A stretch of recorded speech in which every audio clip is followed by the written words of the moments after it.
Hello friends, welcome back to our YouTube channel. మనమైతే present ఇప్పుడు gateway of India దగ్గర ఉన్నాము.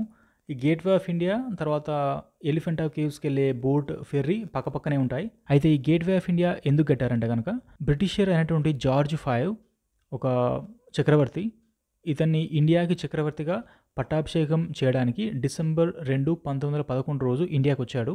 ఆ రోజు గుర్తుగా ఈ గేట్వే ఆఫ్ ఇండియా కట్టారు. అంటే ఇతను వచ్చింది 1911లో, కాకపోతే 1913వ సంవత్సరంలో దీనికి స్టార్ట్ చేశారు కన్స్ట్రక్షన్ చేయడము, అంటే కట్టడము. 1924వ సంవత్సరంలో కంప్లీట్ అయిపోయింది. సో దాని తర్వాత ఈ గేట్వే ఆఫ్ ఇండియా అనేటువంటిది మంచి టూరిస్ట్ అట్రాక్షను.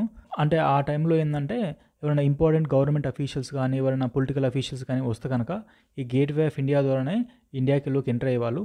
దాంతో పాటుగా మనకు 1947వ సంవత్సరంలో స్వాతంత్రం వచ్చింది కదా, ఒక సంవత్సరం తర్వాత లాస్ట్ బ్రిటిష్ సైనికులు కూడా ఇదే గేట్వే ఆఫ్ ఇండియా నుంచే వెళ్ళిపోయారు. మనకు ఈ గేట్వే ఆఫ్ ఇండియా చుట్టుపక్కలనే మనకు సముద్రం ఉంటుంది, అరేబియన్ సముద్రము.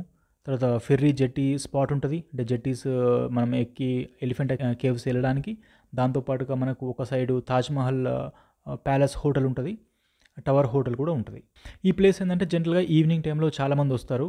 దాంతోపాటుగా మనం పైన చూస్తే కనుక ఈ స్ట్రక్చర్ పైన మనకు ఒక ఇన్స్క్రిప్షన్ రాసి ఉంటుంది, అంటే కింగ్ జార్జ్ V అదే ఇండియాకి వచ్చిన టైంలో కట్టారు అనే గుర్తుగా మనం పైన చూడొచ్చు. ఈ ఏరియా దగ్గరనే మనకు దీని అపోజిట్లో మనకు ఒక శివాజీ స్టాచ్యూ కనిపిస్తుంది.